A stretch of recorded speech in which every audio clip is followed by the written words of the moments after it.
If you're curious to find out how I go road testing the ZETA Impero tyres, check out this video.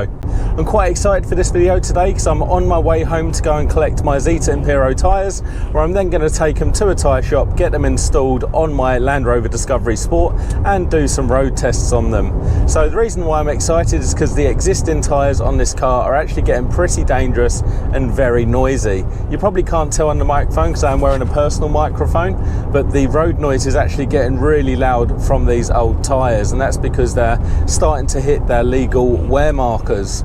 So once I've got the tyres on the car, we're going to get back out on the road. I'll do some urban driving and I'll do some highway driving, and then if I can find a gravel track, we'll go down a gravel track as well, and we'll just be testing for road noise and grip mainly, and then I'll take a look at the tyres on the car.